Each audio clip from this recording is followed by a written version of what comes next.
आज की इस वीडियो में हम पढ़ने जा रहे हैं class 9th science NCERT book के चैप्टर 5 से नेक्स्ट टॉपिक को, पेपर क्रोमेटोग्राफी। लिखा है, have you ever observe what happens when a drop of water falls on something written with a sketch pen on a paper. क्या आपने देखा है कि जब पेपर पर स्केच पेन से लिखी हुई चीज पर पानी की बूंद गिरती है तो क्या होता है? You may have notice that the colour spreads. If the sketch pen is black, different colours might spread out. आपने देखा होगा कि कलर फैलने लगता है। अगर स्केच पेन ब्लैक हो तो अलग अलग कलर्स फैलकर दिखाई देने लगती हैं, क्योंकि ब्लैक इंक कई कलर्स का मिक्सचर होता है। If you have not notice this before, try it now. अगर आपने पहले ये कभी नहीं देखा तो अभी ट्राई करिए। थ्रेड ऑफ क्यूरियोसिटी में लिखा है, the word chromatography comes from the Greek word chroma means colour and graphein means to write. यानी क्रोमेटोग्राफी शब्द ग्रीक लैंग्वेज के दो शब्दों से बना है। क्रोमा का मतलब होता है कलर और ग्रेफाइन का मतलब लिखना। इसका अर्थ हुआ कलर से लिखना। Because it was first use to separate colour substance like dyes and ink. क्योंकि शुरुआत में इसका इस्तेमाल डाइस और इंक जैसे कलर सब्सटेंस को अलग करने के लिए किया गया था। एक्टिविटी 5.5 लिखा है, take a 3 centimetre wide strip of chromatographic paper and draw a straight horizontal line 2 centimetre from the bottom of the paper with a pencil. मतलब 3 सेंटीमीटर चौड़ी क्रोमेटोग्राफिक पेपर की एक स्ट्रिप लो, फिर नीचे से 2 सेंटीमीटर ऊपर पेंसिल से एक सीधी हॉरिजॉन्टल लाइन बनाओ। Alternatively you can use a strip of filter paper. अगर आपके पास क्रोमेटोग्राफिक पेपर नहीं है तो उसकी जगह पर आप फिल्टर पेपर भी इस्तेमाल कर सकते हो। Mark a spot with a black sketch pen at the centre of the line. उस लाइन के बीच में एक ब्लैक स्केच पेन से एक डॉट बनाओ। Take enough water to make a thin layer at the bottom of the gas jar, a measuring cylinder और a beaker. अब gas jar, measuring cylinder या बीकर में थोड़ा पानी डालो ताकि नीचे पतली लेयर बन जाए। Place the paper strip with the ink spot vertically into the container so that its lower end dips into the water. अब पेपर स्ट्रिप को कंटेनर में सीधा रखो ताकि उसका नीचे वाला हिस्सा पानी में डूबा रहे। The water level should be below the spot as shown in figure 5.15c। ध्यान रहे कि पानी का लेवल इंक स्पॉट से नीचे होना चाहिए। Observe the paper as the water rises through the paper, what do you notice. अब ध्यान से देखो कि पानी पेपर में ऊपर की ओर चढ़ता है। आपको यहाँ क्या देखने को मिलेगा? As the water rises the ink start to separate into different colour spots. जैसे जैसे पानी ऊपर चढ़ता है इंक अलग अलग कलर्स स्पॉट्स में बंटने लगती है। इससे क्या निष्कर्ष निकलता है? इससे रिजल्ट ये निकलता है कि ब्लैक इंक कई कलर्स का मिक्सचर होती है। This method of separating the components of a mixture is known as paper chromatography. यानी मिक्सचर के कंपोनेंट्स को अलग करने के इस मेथड को पेपर क्रोमेटोग्राफी कहते हैं। It uses difference in the interaction of the components with the solvent and the paper separate them. इस मेथड में कंपोनेंट्स के सॉल्वेंट्स के साथ इंट्रैक्शन और पेपर के साथ इंट्रैक्शन में अंतर का इसके लिए इस्तेमाल किया जाता है। इस मेथड में कंपोनेंट्स के सॉल्वेंट के साथ इंट्रैक्शन और पेपर के साथ इंट्रैक्शन में अंतर का इस्तेमाल किया जाता है।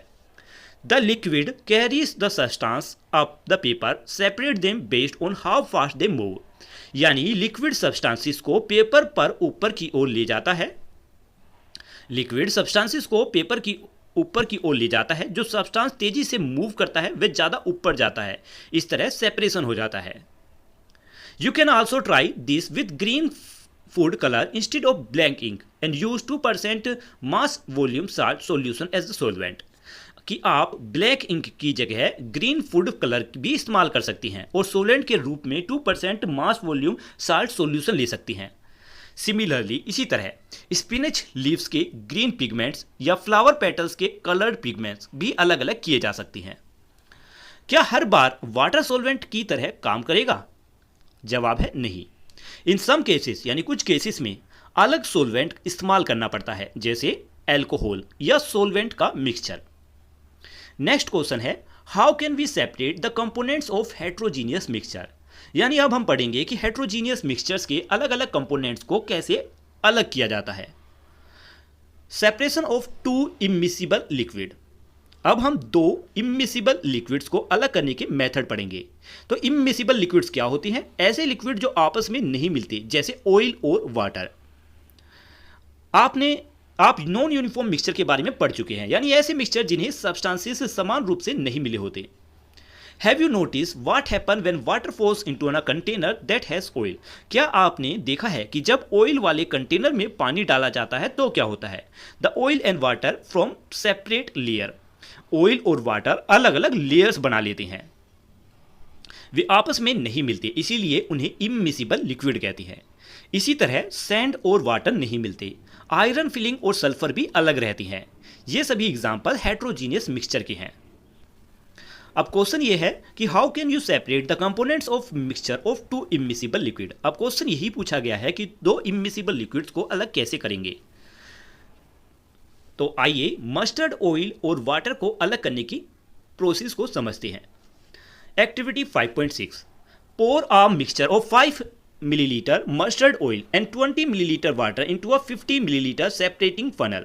यानी 5 मिलीलीटर मस्टर्ड ऑयल सरसों के तेल और 20 मिलीलीटर वाटर का मिक्सचर एक सेपरेट फनल में डालो। नेक्स्ट, अब इसे बिना हिलाए कुछ देर छोड़ दो। आप देखेंगे कि मस्टर्ड ऑयल और वाटर की दो लेयर्स बन जाती हैं। पीले रंग का मस्टर्ड ऑयल ऊपर की लेयर बनाता है और वाटर नीचे की लेयर बनाता है। Can you explain why? ऐसा इसलिए होता है क्योंकि ऑयल की डेंसिटी पानी से कम होती है, हल्का लिक्विड ऊपर रहता है और भारी लिक्विड नीचे। Open the stopcock of the separating funnel slowly to collect the lower layer of water carefully into a container.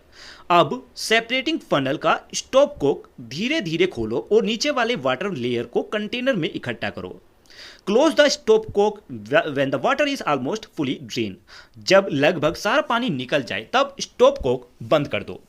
Collect the next small portion that may contain both liquids and discard it. अब थोड़ा सा अलग हिस्सा निकालो जिसमें दोनों liquids मिल सकती हैं और उसे फेंक दो। Collect the layer of oil separating by opening the stopcock again. अब स्टॉप कॉक दोबारा खोलकर ऑयल की लेयर अलग इकट्ठा कर लो। अब आपके पास दोनों लिक्विड अलग अलग हैं। Can you think of any heterogeneous mixture with a gas as one of the components. अब क्वेश्चन पूछा गया है कि क्या आप ऐसे हेट्रोजीनियस मिक्सचर सोच सकती हैं जिनमें एक कंपोनेंट गैस हो। Gas particles are free to move in all direction so they mix easily and uniformly with other gases. यानी गैस पार्टिकल्स हर डायरेक्शन में फ्रीली मूव करते हैं, इसीलिए गैसेस आसानी से और यूनिफॉर्मली मिक्स हो जाती हैं। Hence, the most mixture of gases are homogeneous, such as mixture of hydrogen and oxygen, which is used as rocket fuel। इसी कारण ज़्यादातर गैस मिक्सचर होमोजीनियस होती हैं, जैसे हाइड्रोजन और ऑक्सीजन का मिक्सचर जो रॉकेट फ्यूल में इस्तेमाल किया जाता है। दूसरी ओर स्मोक, जो एयर में सॉलिड पार्टिकल्स होती हैं स्मोक के रूप में, fog tiny liquid water drops जो एयर में प्रेजेंट होती है, और डस्ट यानी धूल के कण हवा में, ये सभी हेट्रोजीनियस मिक्सचर के एग्जाम्पल है। कारण ये है कि स्मोक में एयर के सॉलिड पार्टिकल्स होती हैं, फोग एयर में टाइनी वाटर ड्रॉप्स होती हैं, और डस्ट यानी एयर में धूल के पार्टिकल्स मौजूद होती हैं। Most of the solid mixtures are heterogeneous. ज़्यादातर सॉलिड मिक्सचर हेट्रोजीनियस होती हैं। ऐसे मिक्सचर्स को अलग करने के लिए सॉलिड की किसी प्रॉपर्टी का इस्तेमाल किया जाता है। आपने पढ़ा है कि मैग्नेट की सहायता से आयरन नेल्स को सॉडस्ट से अलग किया जाता है। अब हम सॉलिड मिक्सचर को अलग करने की एक और टेक्निक पढ़ेंगे। व्हाट इफ, इसमें लिखा है if two immiscible liquid of the same density are mixed in separating funnel how will the layer form. तो जवाब है कि अगर दो इमिसिबल लिक्विड की डेंसिटी एक समान हो तो लेयर सही तरह नहीं बनेगी, उन्हें सेपरेटिंग फनल द्वारा आसानी से अलग करना मुश्किल होगा। नेक्स्ट है सब्लिमेशन। सब्लिमेशन एक ऐसी प्रोसेस है जिसमें कोई सॉलिड सब्सटेंस धीरे वेपर में बदल जाता है बिना लिक्विड बने। एक्टिविटी 5.7 से समझेंगे। लिखा है take a spatula full of the mixture containing crushed camphor and sand. Camphor यानी कपूर और सैंड के मिक्सचर का एक स्पैचुला भर सैंपल लो। कैम्फर यानी कपूर और रेत के मिक्सचर का एक स्पैचुला भर सैंपल लो। फिर इसे next step, put it into a clean and dry china dish, इसे साफ और सूखी चाइना डिश में डालो। Place it on the tripod stand using a wire gauze, अब चाइना डिश को वायर गोज की सहायता से ट्राइपॉड स्टैंड पर रखो। Next step, take a clean and dry glass funnel, plug it nozzle with cotton, एक साफ और सूखा ग्लास फनल लो, उसकी नोजल की को कॉटन से बंद कर दो। Keep this funnel inverted on the china dish and set up the apparatus as shown in figure 5.17, अब फनल को उल्टा करके चाइना डिश के ऊपर रखो और एपरेटस को फिगर की तरह सेट करो। Light the burner and place it under the wire goes, burner जलाओ और उसे वायर गोज के नीचे रखो। Next step, heat the china dish gently for a few minute, अब चाइना डिश को कुछ मिनट तक धीरे धीरे गर्म करो। Observe the inner wall of the funnel carefully, do you notice any solid deposit, मतलब फनल की अंदर वाली दीवार को ध्यान से देखो, क्या कोई सॉलिड डिपॉजिट्स दिखाई देते हैं। You may find white solid camphor deposit on the inner wall of the funnel while sand remain in the china dish, आप देखेंगे कि फनल की अंदरूनी दीवार पर सफेद सॉलिड कैम्फर जमा हो जाती हैं जबकि सैंड चाइना डिश में ही रह जाती है। कैम्फर यानी कपूर को गर्म करने पर वह लिक्विड बने बिना सीधे सॉलिड से वेपर में बदल जाता है, इस प्रोसेस को सब्लिमेशन कहते हैं। ऑन कूलिंग, जब उसे ठंडा किया जाता है, vapour condense back into a solid without becoming a liquid, this is called deposition, जब वेपर्स ठंडी होती हैं तो वे लिक्विड बने बिना सीधे सॉलिड बन जाती हैं, इस प्रोसेस को डिपोजिशन कहते हैं। इसीलिए कैम्फर गर्म करने पर सबलाइम होकर अलग हो जाता है जबकि सैंड सबलाइम नहीं होता। नेक्स्ट है, आगे लिखा है, you can also perform this activity using any other sublimating substance such as naphthalene in place of camphor, मतलब कैम्फर यानी कैम्फर की जगह पर, कपूर की जगह पर नेप्थलीन जैसे दूसरी सब्लिमेशन सब्सटेंस का इस्तेमाल भी किया जा सकता है। Similarly, solid carbon dioxide known as dry ice, which is used for ice cream storage, also undergoes sublimation. Solid carbon dioxide जिसे ड्राई आइस कहती हैं, वह भी सब्लिमेशन प्रोसेस से गुजरती है, इसे आइसक्रीम स्टोरेज में इस्तेमाल किया जाता है। Can you think of any other mixture where sublimation can be use to separate the component, क्या आप ऐसे और मिक्सचर सोच सकते हैं जहां सब्लिमेशन मेथड से सेपरेशन किया जा सकता है। एग्जाम्पल में आप लिख सकते हो अमोनियम क्लोराइड और सैंड सॉल्यूशन या फिर नेप्थलीन और साल्ट सॉल्यूशन। आगे क्वेश्चन है, it is possible to dissolve one metal in another, क्या एक मेटल दूसरे मेटल में घुल सकती है। Metals do not dissolve in each other at room temperature, जवाब है कि रूम टेम्परेचर पर मेटल आपस में नहीं घुलते। However when metals are melt at high temperature they can be mix to form solution, लेकिन जब मेटल्स को बहुत ज़्यादा टेम्परेचर पर पिघलाया जाता है तब वे मिलकर सोल्यूशन बना सकती हैं। When such a hot mixture of two or more metals cools it's solidified into a new material that appears to be a single metal, जब यह गर्म मिक्सचर ठंडा होता है तो यह जमकर एक नया मटेरियल बन जाता है जो एक सिंगल मेटल जैसा दिखाई देता है। A homogeneous mixture of two or more metals or a metal and a non-metal is called an alloy, दो से ज़्यादा मेटल का होमोजीनियस मिक्सचर या मेटल और नॉन मेटल का होमोजीनियस मिक्सचर अलॉय कहलाता है। Physical method can not separate the component of N alloy, physical method द्वारा अलॉय के कंपोनेंट्स को अलग नहीं किया जा सकता। अलॉय ऐसे मटेरियल बनाने के लिए तैयार किए जाते हैं जो ज़्यादा मजबूत हो, ज़्यादा कठोर हो और कोरोजन रेजिस्टेंट हो, यानी जल्दी से उनमें जंग ना लगे। ब्रास एक अलॉय है जिसमें लगभग 80% कॉपर है और 20% जिंक होता है। ब्रोंज एक अलॉय है जिसमें लगभग 80% कॉपर और 20% टिन होता है। स्टेनलेस स्टील भी एक अलॉय है जिसमें आयरन, कार्बन, निकेल और मेल्बिडियम ये मिलाई जाती हैं, इससे स्टील मजबूत और रस्ट रेसिस्टेंट बनती है, यानी जंग लगने से ये बचाती हैं। नेक्स्ट टॉपिक है सस्पेंशन। सस्पेंशन एक प्रकार का हेट्रोजीनियस मिक्सचर होता है, इसमें सॉलिड पार्टिकल्स लिक्विड में घुले नहीं होते बल्कि पूरे लिक्विड में फैले रहती हैं। ये पार्टिकल्स कुछ समय बाद नीचे बैठ सकती हैं और आंखों से दिखाई देती हैं। तो चलिए पढ़ते हैं इसके बारे में। आइए फिगर 5.2 में दिखाए गए कंटेनर को ध्यान से देखिए।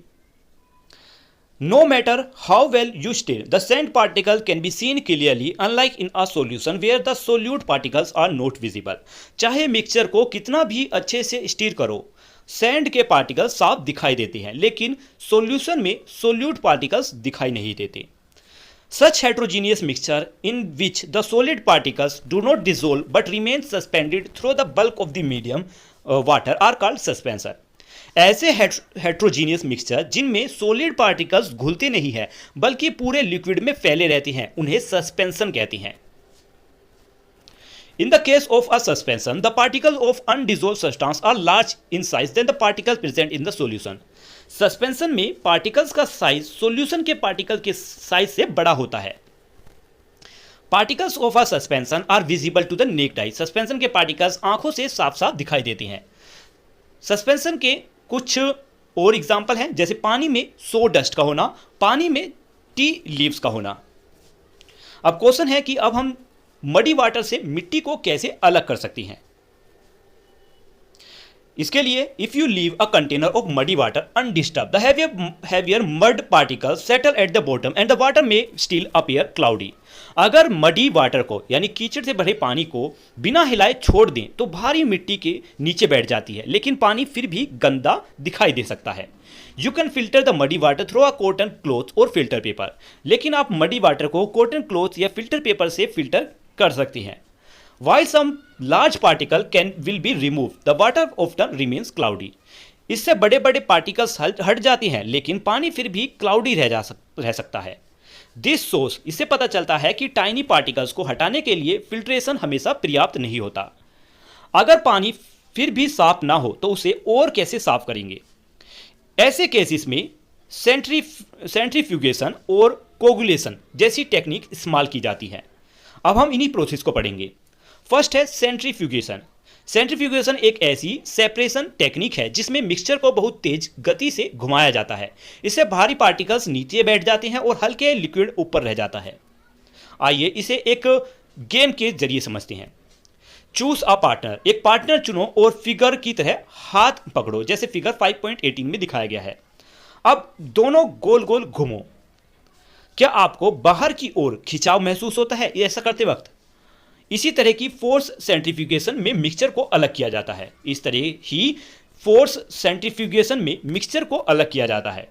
इस प्रोसेस में मिक्सचर को ट्यूब में बहुत तेज स्पीड में घुमाया जाता है. During centrifugation the tubes become horizontal and the centrifugal force acting on a body moving in a circular motion cause the heavier particle to move outward where they settle at the bottom of the tube while the lighter liquid remain at the top. कि centrifugation में centrifugal force के कारण भारी particles नीचे बैठ जाती हैं और हल्के लिक्विड जो है ऊपर रह जाता है. Centrifugation is widely used in laboratory to separate the components of blood such as red blood cell and plasma and in many chemical industry. Centrifugation का इस्तेमाल लेबोरेटरी में ब्लड के कंपोनेंट्स को अलग करने के लिए किया जाता है, जैसे रेड ब्लड सेल और प्लाज्मा. इससे कई केमिकल इंडस्ट्रीज में इस्तेमाल किया जाता है. Next topic, breaching science and society. The paper fuse. Paper fuse एक सिंपल हैंड पावर डिवाइस है जो सेंट्रीफ्यूगेशन प्रोसेस कराता है. यह बिना इलेक्ट्रिसिटी के काम करता है. लिखा है centrifugation is usually done using an electric machine but by applying ideas from a common toy a simple hand power device called a paper fuse figure 5.20 can perform the same process without electricity. मतलब centrifugation electric machine द्वारा की जाती है, लेकिन एक सामान्य खिलौने के आइडिया का इस्तेमाल करके एक सिंपल हैंड पावर डिवाइस बनाया गया जिसे पेपर फ्यूज कहती है. यह बिना इलेक्ट्रिसिटी के भी वैसे ही काम कर सकता है. By spinning the blood sample at very high speed, the paper fuse separates heavier components from lighter ones, just like a laboratory centrifuge. मतलब पेपर फ्यूज ब्लड सैंपल्स को बहुत तेज स्पीड में घुमाता है. इससे भारी कंपोनेंट्स अलग हो जाते हैं और हल्के कंपोनेंट्स अलग रह जाती हैं. यह लेबोरेटरी सेंट्रीफ्यूज की तरह ही काम करता है. यह कम खर्च वाला उपकरण द्वारा दूर दराज इलाकों में इस्तेमाल किया जाता है, जैसे मलेरिया और अनीमिया जैसी बीमारियों का पता लगाने में यह मदद करता है. Find out more about such simple technological invention that improve access to medical care in remote place. यहाँ एक एक्टिविटी दी गई है कि ऐसी और सिंपल टेक्नोलॉजी इन्वेंशन के बारे में जानिए जो दूसरे एरियाज में, दूसरे मेडिकल एरियाज में और बेहतर काम कर सके. नेक्स्ट है activity 5.8 let us make a model. इस एक्टिविटी में हम सेंट्रीफ्यूज का एक सिंपल मेथड बनाएंगे. इससे सेपरेशन प्रोसेस को प्रैक्टिकली समझा जा सकता है. स्टेप है make your own centrifuge with a cardboard disc and thick thread, मतलब कार्डबोर्ड डिस्क और मोटे धागे की सहायता से अपना सेंट्रीफ्यूज बनाओ। You will be able to see how the heavier particles move outward, इससे आप देख पाएंगे कि हैवियर पार्टिकल्स बाहर की ओर मूव करती हैं। It is a fun and hand on way to understand the science behind separation, यानी यह सेपरेशन की साइंस को प्रैक्टिकली और मज़ेदार तरीके से समझने का अच्छा तरीका है। क्वेश्चन इज, आप इस मिनी सेंट्रीफ्यूज से कौन सा मिक्सचर अलग करना चाहोगे? फर्स्ट हेडिंग है कोगुलेशन, मतलब इसमें सेकंड हेडिंग अब हम पढ़ेंगे कोगुलेशन। कोगुलेशन एक ऐसी प्रोसेस है जिसमें छोटे छोटे सस्पेंडेड पार्टिकल्स आपस में जुड़कर बड़े क्लम्प्स बना लेती हैं। लिखा है इसमें पाउडर्ड एलम फिटकरी can be added to a beaker containing muddy water, मतलब मडी वाटर वाले बीकर में पाउडर्ड एलम यानी फिटकरी डाली जा सकती है। Alum is white crystalline chemical substance often use in water purification. Alum यानी फिटकरी एक सफ़ेद क्रिस्टलाइन केमिकल सब्सटेंस है जिसका इस्तेमाल पानी साफ करने के लिए किया जाता है।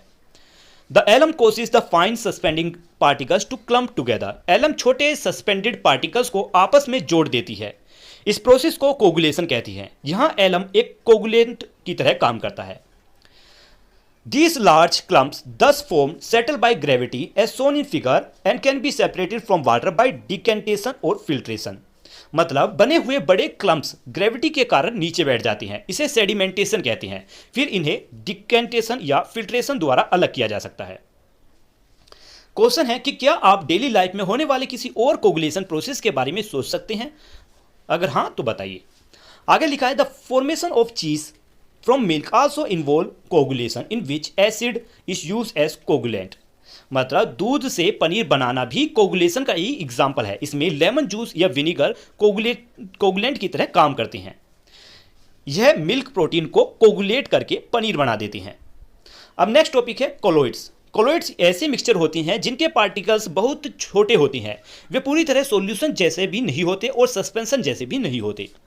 लिखा है question, if the components of blood can be separated by centrifugation and the blood coagulates it is a suspension, अगर ब्लड को सेंट्रीफ्यूगेशन से अलग किया जा सकता है और वह कोगुलेटेड भी होता है तो क्या वह सस्पेंशन है? However, we cannot see blood cell with the naked eye. Is it a solution? लेकिन ब्लड सेल आंखों से दिखाई नहीं देते, तो क्या ब्लड भी एक सॉल्यूशन है? आंसर है इसका कि blood is neither a solution NOR a true suspension, it is a colloid. Blood ना तो सॉल्यूशन है और ना ही ट्रू सस्पेंशन है, जबकि ब्लड एक कोलोइड है। कोलोइड के और एग्जाम्पल हैं जैसे मिल्क, टमाटो सॉस और आइसक्रीम। नेक्स्ट है ब्रिजिंग साइंस एंड सोसाइटी में डोनेट ब्लड के बारे में लिखा है, मतलब इस भाग में हम ब्लड डोनेशन के इंपॉर्टेंट और ब्लड सेपरेशन के बारे में जानेंगे। डोनेटिंग ब्लड सेव्स लाइफ, यहाँ पर एक इंपॉर्टेंट लाइन है ये कि ब्लड डोनेट करना लोगों की जान बचाता है। People in emergencies during surgeries और with serious illness may need a blood transfusion which is the transfer of blood from a healthy person to a patient, मतलब इमरजेंसी सर्जरी या गंभीर समस्या के समय लोगों को ब्लड ट्रांसफ्यूजन की ज़रूरत पड़ सकती है। तो ब्लड ट्रांसफ्यूजन क्या होता है? एक हेल्दी पर्सन का ब्लड किसी पेशेंट या किसी मरीज को देना ब्लड ट्रांसफ्यूजन कहलाता है। Donated blood is tested and when the blood group is identified, it is separated into a component such as plasma, platelets, white and red blood cell. मतलब डोनेट किए गए ब्लड को पहले टेस्टिंग की जाती है और ब्लड ग्रुप पता लगाया जाता है, फिर ब्लड को अलग अलग कंपोनेंट्स में बांटा जाता है, जैसे प्लाज्मा में प्लेट्स, व्हाइट ब्लड सेल और red blood cell. They are stored safely in blood banks and supplied when required. इन कंपोनेंट्स को ब्लड बैंक्स में सुरक्षित रखा जाता है और जरूरत पड़ने पर मरीज के लिए इस्तेमाल किया जाता है। चैप्टर 3 टिश्यूज इन एक्शन में पढ़ा है कि ब्लड शरीर के अलग अलग पार्ट्स तक न्यूट्रिएंट्स, गैसेस और हार्मोन्स पहुंचाने का काम करता है। हमारा शरीर कुछ हफ्तों में डोनेटेड ब्लड की कमी को खुद पूरा कर देता है, इसीलिए ब्लड डोनेशन सुरक्षित और मददगार होता है। क्या आपको अपना ब्लड ग्रुप पता है? अगर नहीं तो पता लगाइए।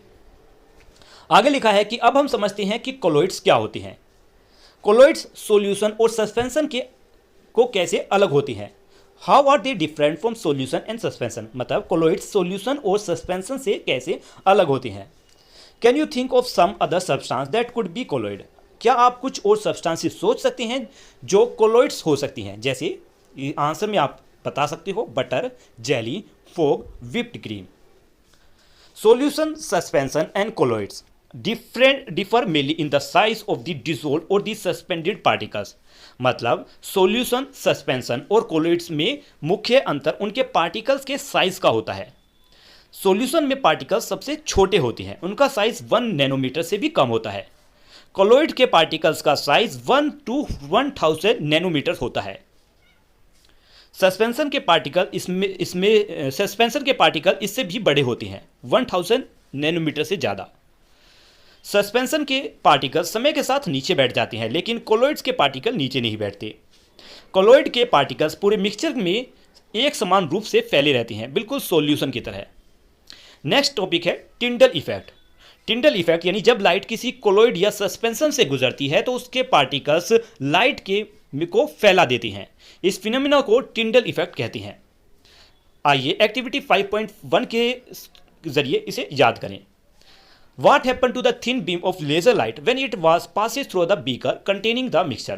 एक्टिविटी 5.1 में आपने देखा था कि जब लेजर लाइट को मिक्सचर वाली बीकर से गुजारा गया तब क्या हुआ। You might have observed that the path of a light beam was not visible in solution A. आपने उस एक्टिविटी में देखा था कि सॉल्यूशन ए में लाइट बीम का रास्ता दिखाई नहीं दिया, क्योंकि सॉल्यूशन के पार्टिकल्स बहुत छोटे होते हैं और लाइट को स्कैटर नहीं करने देते, फैलने नहीं देते।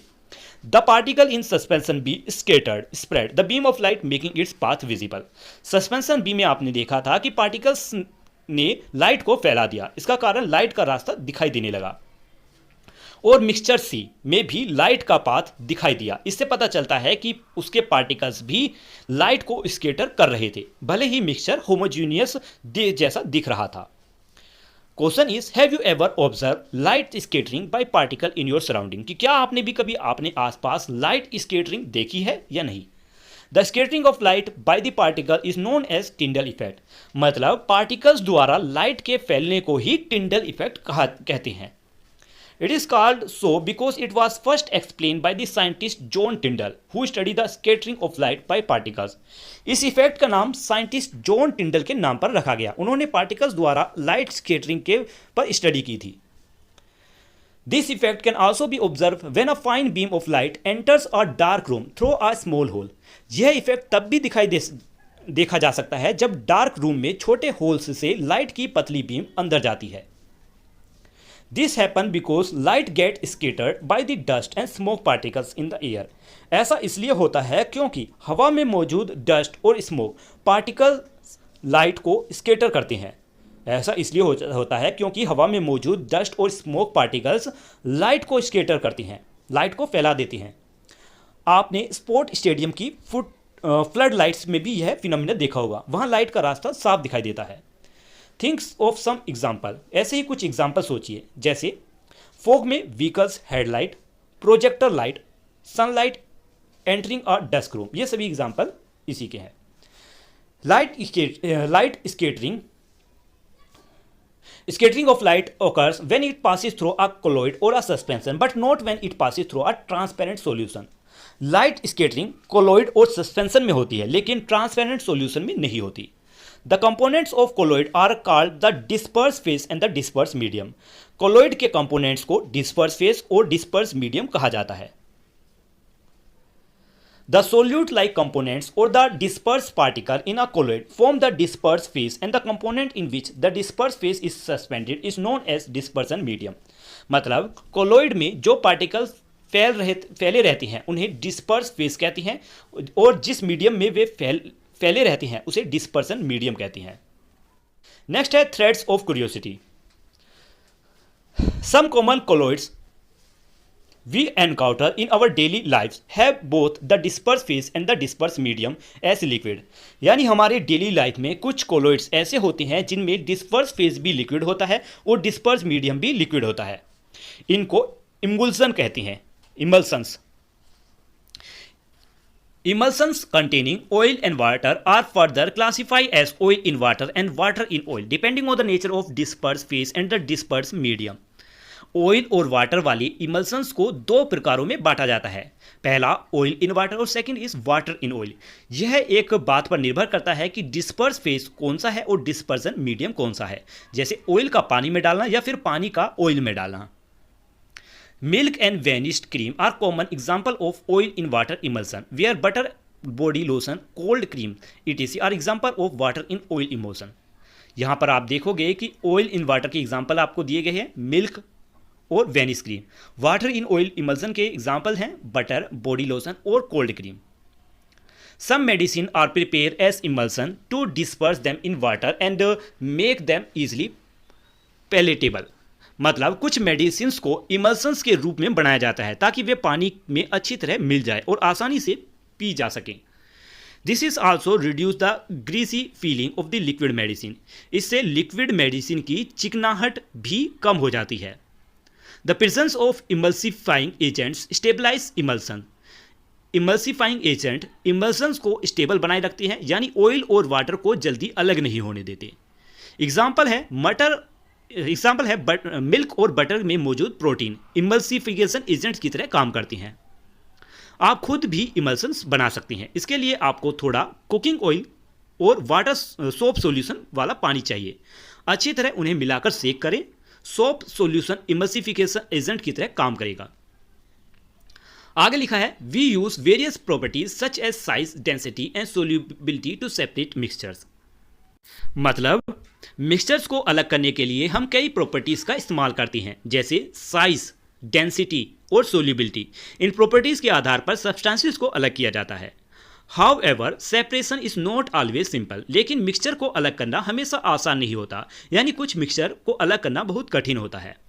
Imagine trying to separate all the ingredients in a lemonade once they have mixed, can you do it? सोचिए कि अगर लेमोनेड बनने के बाद उसके सभी इंग्रेडिएंट्स को अलग करना पड़े तो क्या आप आसानी से कर पाएंगे? जब सब्सटेंसेस अच्छी तरह मिक्स हो जाते हैं तब सेपरेशन मुश्किल हो जाता है। Do you know that separation happens in nature and in our body too? क्या आप जानते हैं कि सेपरेशन केवल लेबोरेटरीज में नहीं बल्कि नेचर और हमारे शरीर में भी होता है। एग्जाम्पल के लिए हमारी किडनी ब्लड्स में से वेस्ट सब्सटेंस को अलग करती है। एग्जाम्पल के लिए हमारी किडनी ब्लड्स में से वेस्ट सब्सटेंसेस को अलग करती है। आज हमारे सामने बड़ी समस्याएं हैं, जैसे ओशियन और रिवर से प्लास्टिक वेस्ट हटाकर उन्हें साफ करना। इन्वायरमेंट में छोड़ने से पहले सीवेज वाटर को साफ करना भी बहुत मुश्किल होता है। सीवेज ट्रीटमेंट में कई प्रोसेस का इस्तेमाल होता है, जैसे सेडिमेंटेशन, कोगुलेशन, फिल्ट्रेशन। इसकी मदद से गंदगी को पानी से अलग किया जाता है। इस प्रकार साफ किया गया पानी दोबारा इस्तेमाल किया जा सकता है, जैसे टॉयलेट फ्लश करने में और प्लांट्स को पानी देने में। घर के वेस्ट को अलग करने भी एक इंपॉर्टेंट कार्य है। इसे सोर्टिंग या सेग्रीगेटिंग ऑफ वेस्ट कहते हैं। ड्राई वेस्ट जैसे प्लास्टिक्स, पेपर, ग्लास, मेटल्स को रिसाइकल किया जा सकता है, जबकि वेट वेस्ट यानी गीला कचरे को फूड स्क्रैप्स और वेजिटेबल पील्स से कंपोस्ट बनाई जा सकती है। रिसर्चर्स पुराने मोबाइल फोन्स और लैपटॉप्स की बैटरी से लिथियम जैसे वैल्यूएबल मटेरियल्स निकालने के तरीके खोज रही हैं। वेस्ट सेपरेशन और रिसाइकलिंग मेथड को बेहतर बनाकर हम दुनिया को क्लीनर, वेल्थियर और सूटेबल बना सकती हैं। नेक्स्ट है एट अ ग्लैंस, यानी इस सेक्शन में अब हम पूरे चैप्टर के कुछ इंपॉर्टेंट पॉइंट्स को पढ़ेंगे। हमने इसमें क्या क्या पढ़ा? हमने पढ़ा फर्स्ट पॉइंट, मिक्सचर्स को होमोजीनियस या हेट्रोजीनियस में क्लासिफाई किया जाता है और इन्हें आगे सॉल्यूशन, सस्पेंशन और कोलोइड्स में भी बांटा जाता है। हमने इसमें पढ़ा कि separation of mixture is a crucial process for obtaining pure substance, यानी शुद्ध सब्सटेंसेस पाने के लिए मिक्सचर्स का सेपरेशन बहुत इंपॉर्टेंट प्रोसेस है। क्रिस्टलाइजेशन एक ऐसी टेक्निक है जिससे सैचुरेटेड सॉल्यूशन से प्योर सॉलिड निकाले जाते हैं। डिस्टिलेशन मेथड का इस्तेमाल दो मिसिबल लिक्विड्स को अलग करने और लिक्विड सॉलिड मिक्सचर से लिक्विड प्राप्त करने के लिए किया जाता है। यह तब इस्तेमाल होता है जब लिक्विड के बॉइलिंग पॉइंट्स में कम से कम 25 डिग्री सेल्सियस का अंतर हो। हमने पढ़ा कि पेपर क्रोमेटोग्राफी में सब्सटेंसेस को उनके पेपर पर अलग अलग स्पीड के चलने के आधार पर अलग किया जाता है। सेपरेटिंग फनल का इस्तेमाल दो इमिसिबल लिक्विड्स को अलग अलग डेंसिटी के आधार पर अलग अलग किया जाता है। और जब कोई सॉलिड लिक्विड बने बिना सीधे वेपर में बदल जाता है तो इस प्रोसेस को सब्लिमेशन कहती हैं। नेक्स्ट हमने पढ़ा कि जब वेपर्स ठंडी होकर लिक्विड्स बने बिना सीधे सॉलिड में बदल जाए तो उस प्रोसेस को डिपोजिशन कहती हैं। नेक्स्ट हमने पढ़ा सेंट्रीफ्यूगेशन। सेंट्रीफ्यूगेशन में मिक्सचर को बहुत तेज स्पीड से घुमाया जाता है जिससे भारी सॉलिड पार्टिकल्स अलग हो जाती हैं। कोगुलेशन में एक ऐसा सब्सटेंस मिलाया जाता है जिसे कोगुलेंट कहते हैं। यह छोटे पार्टिकल्स को आपस में जोड़कर बड़े क्लम्प्स बना देता है, बड़ा ढेर बना देता है जो बाद में नीचे बैठ जाता है। और लास्ट में हमने पढ़ा कि कोलॉइड और सस्पेंशन के पार्टिकल्स लाइट को स्कैटर करती हैं। इस फिनोमिना को टिंडल इफेक्ट कहती हैं। तो आज की हमारी ये वीडियो यहीं पर कंप्लीट होती है। चैप्टर का एक्सप्लेनेशन आपको कैसा लगा इस बारे में कमेंट में लिखकर जरूर बताएं। मिलते हैं अगली वीडियो में इस चैप्टर के क्वेश्चन आंसर्स के साथ। तब तक के लिए बाय बाय।